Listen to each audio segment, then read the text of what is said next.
Happy 4th of July, everybody. Once again, I'm outside imaging the sun, and I am using the two telescope systems. Well, actually one system, two scopes riding tandem is the Solar Scout, which is on top, and the telescope underneath is the AT65EDQ. Actually, this is not the camera that I'm using. I'm using the ASI 183 monochrome. No, it's a one-shot color camera, ASI 183 MC camera. And then this other camera is the 174 by ASI's AWO, ASI 174 monochrome.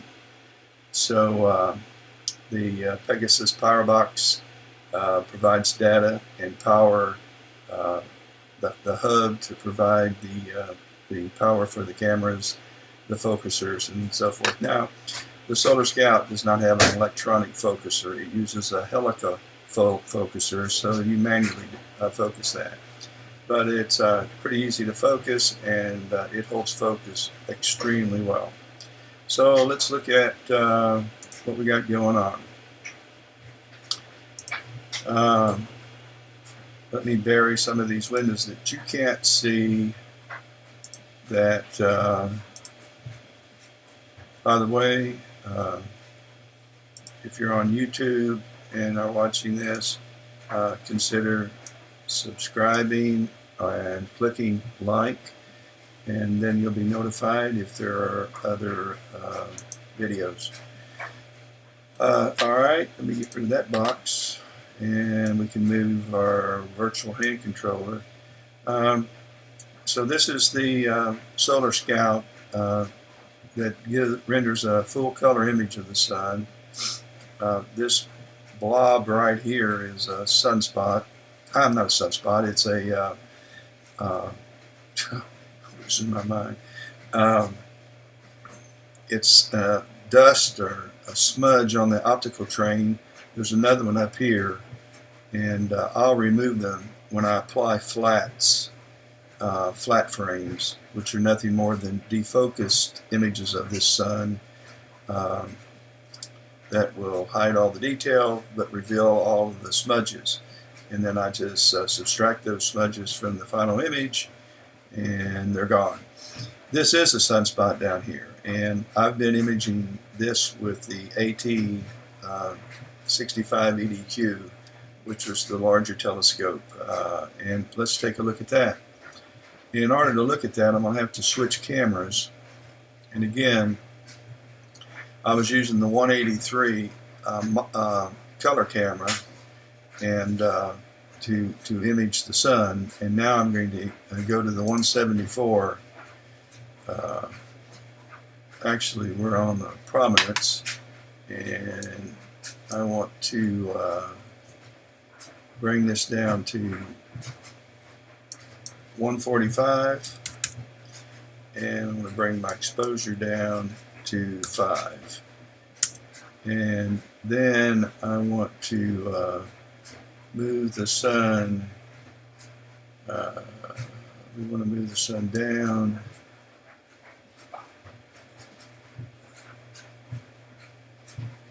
This is the same spot I've been imaging, and we're going to need to move it over, and I believe that's got to head south to do that, because I do want to put it in the crosshairs. We're still going. Now, give the gears a chance to engage. Here we go. Let's go east, bring it up towards the crosshairs. Yeah, we got to go north, bring it back.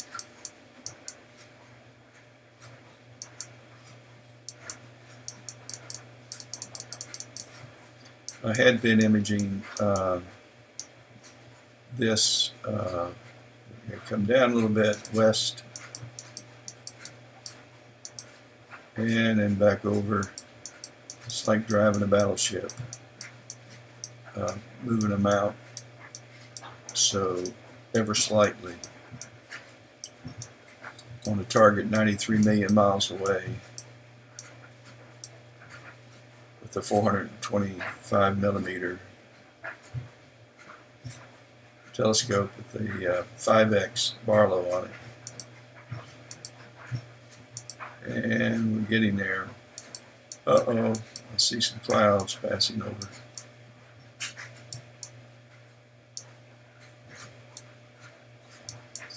Wouldn't you know it?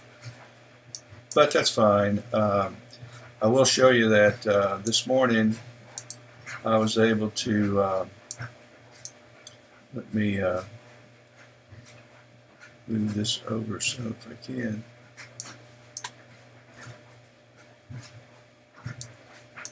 Well, I can't. Let me grab it here.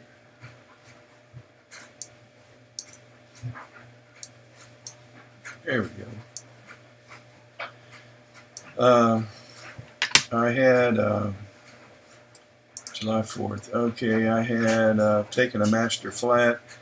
I've taken proms. I've taken proms for a time lapse. Those are pictures from the Scout, and this is the sunspot. And I have 306 pictures that are 1,000 frames each. They're video files, and I'll stack the video files, and I will hopefully be able to produce another time lapse. I did the same thing yesterday and had around 300 usable frames. I'll probably end up with about 200 usable frames because about a third of them I'll toss as they won't have the clarity, detail, and quality that I'm looking for. So that's what I've done so far today. I actually am finished, but I wanted to give you a sun's eye view of the of what the sun is doing today, and I'll rack up the exposure and show you the prominence that that are shooting off the sun surfaces right now.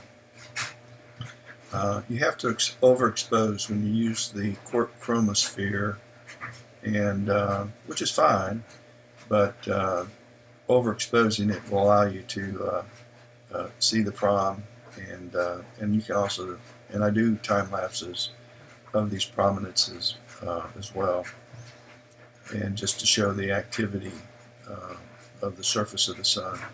It's pretty cool.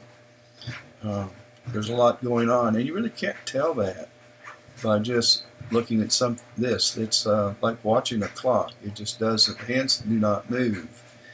But when you do a time lapse, then you can see the hands spinning around, and that's ultimately what I'm doing now, or what I've done this morning. Okay, the only other thing that I was going to show you is what I did yesterday. And let me switch screens and go to another computer. I took this image yesterday, and I'll tell you what, why don't we do this? Why don't we process one real quick and see how that works. I'm going to minimize this software. I'm going to bring up AutoStacker, and I'm going to open a file. Well, the first thing I'm going to do is I'm going to load my flat frame from yesterday. I'll pick this one.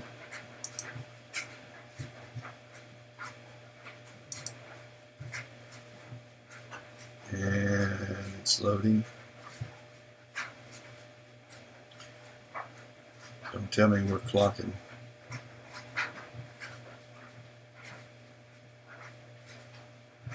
There you go. Let me reduce the screen size. So.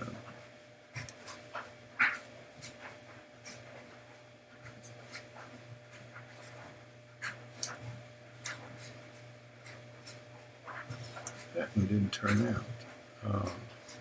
Let me open the actual flat frame that I did.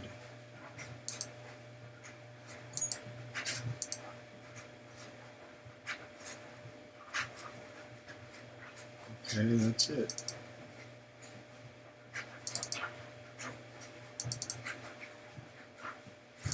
Let's try this one.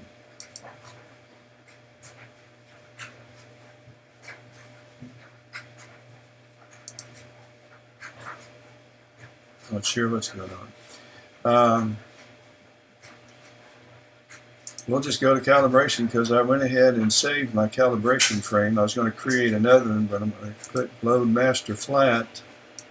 And this is the master flat that I did yesterday. Let's see what that looks like.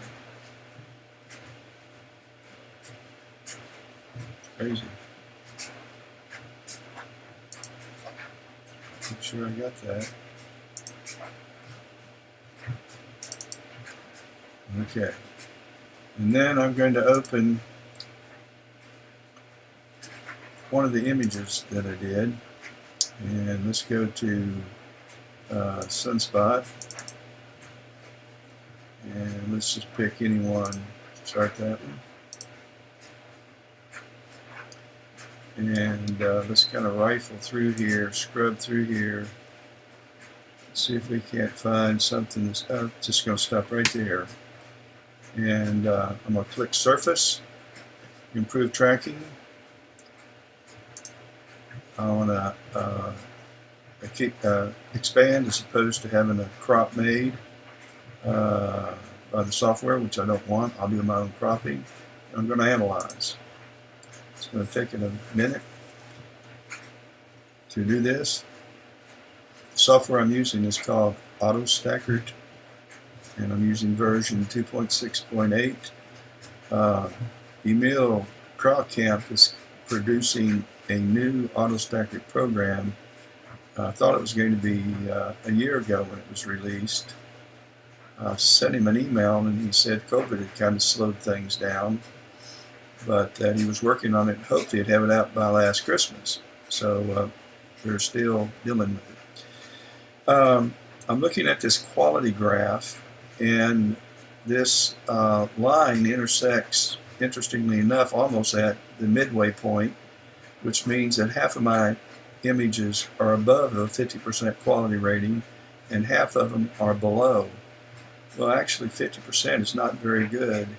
So what I'm going to do is I'm going to keep about 25% of the images, and so I ought to be getting about the upper 25% of all the images that I have taken. I'm going to select 40, I think I'll select 104, and I think I'm going to reduce that to about 80, and let's see what that grid looks like. I like it, and so we're going to, I don't want sharpening. I want to save the folder, save the file name raw, everything else is fine, and I'm going to click stack. And this is going to take a second, actually several seconds. Normally I pause the video, but we're live, so you have to hang in there if you want to see what we do here. I don't use Registacks as a rule. I like the software, I just don't like it as well as I like IMPPG. And that's just my preference. One of the things I like to do, though, that I can do in IMPPG is I can bring the prominence out. Now, all you're seeing here is the sun and the dark, contrasty sky. And so I want to invert this, and the sun will be a little darker, but the sky will be visible and you'll see the prom. And I can only do that in IMPPG. There may be other software that works, but Registacks doesn't offer that option, or at least if it does, bring it to my attention. I didn't realize that it did. Okay, we're good to go. And let's go ahead and minimize this. I already have IMPPG opened. I think if I don't, I'm going to. There it is. And we're going to open that image. And let's go back.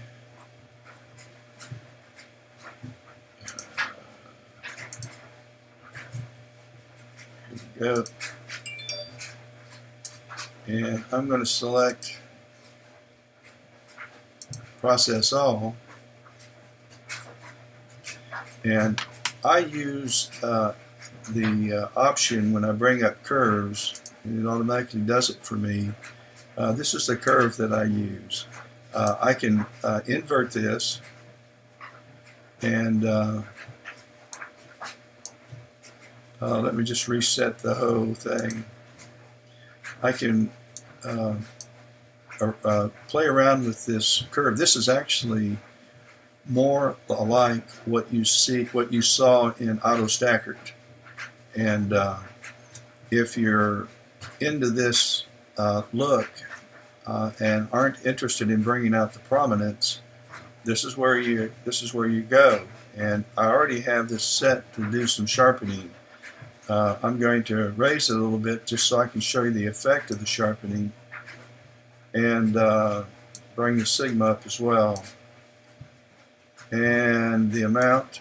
And so you can see that this does a similar to the wavelet treatment that you can deliver with Registacks. This is obviously, for me, in my taste, way too much. So we're going to bring this down somewhat. I'm on a Wi-Fi connection and controlling the laptop, so I don't have the laptop's right behind me. I use Macs, and all this software is on Windows OS, so I have to use Windows laptops. Now, so what I'll do is I'll invert this, and I want to bring the prom out, and so I'll try to grab, and I'm going to grab this, and I'm going to bring this down to about there. And I'm going to set another anchor point right there, and then I'm going to bring this up to like there. Now I can go grab this and start bringing up my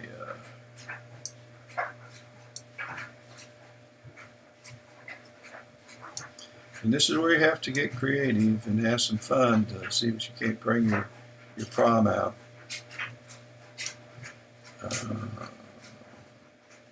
Kind of happy with the prom so far. I'm just not happy now with my sunspot.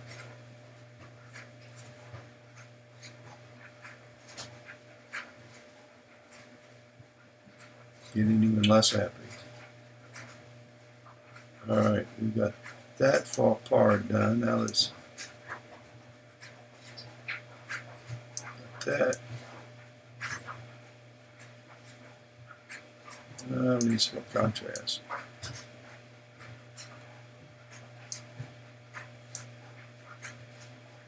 But you get the idea, and this is where you'll spend your time developing a curve. And I have some curves saved. Low process setting, and I have to go to, let's see, I figure out where I loaded it. It's been a long time. It doesn't matter. But once you get your curve and you like it, and it covers the area the way you want it covered, you can go over to File and save your process settings, and then when you come back in, your curve's been recreated, and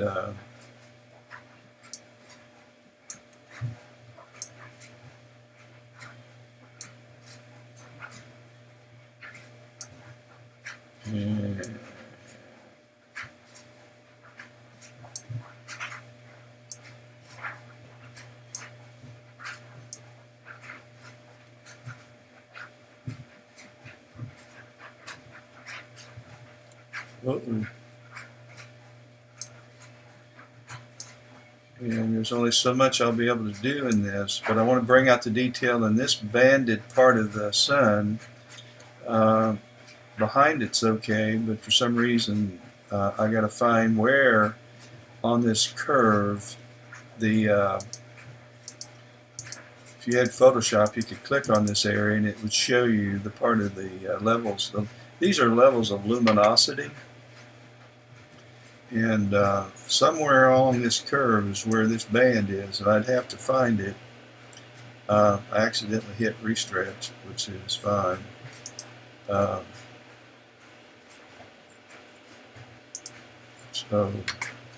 I think you got the idea. This is IM PPG, and it's you look for it by capital I, little m, capital PPG. It's free software, and it's outstanding to use. So I also use this to align my images, and once I have taken all of the time lapse into AutoStacker and do a batch processing in the AutoStacker, that's that software program we just used before we brought it into IMPPG. Once I've done that batch processing, then I bring all of those files into PixInsight and I blink them. I go through the ones to see and get rid of those files that are not quality enough to go into your time lapse. And then when I do have the right files, then I'll do a batch crop and I'll colorize them in batch, which takes no time at all, using the image container and process container. And then I'll take those files, which are now much smaller in size because it's much easier to use them when you can reduce the file size. And after all, they're going to end up in a GIF time lapse. So I then bring them over here back into IMPPG and I line them up. And it does a really good job of doing that. And so that it's similar to registration in PixInsight when you stack your files together and they're lined one on top of each other. So good software, and I don't know if there are YouTube videos. Probably are. They're on everything on how to use it. I just kind of played around and figured it out myself, but it was recommended to me by I was thinking it was Chuck I that was using it. I'm not positive, but with Chuck's astrophotography. He does a great job doing time lapses, by the way, and he's a good YouTuber in astronomy to look up and follow. Okay, with that being said, you guys have the rest of a great 4th of July, and stay safe. I hope you keep all your fingers and toes. Be careful, love on the family, and be sure to subscribe and like this if you do like it. Leave it well alone if you don't, and offer any suggestions if you have them. Again, have a great 4th.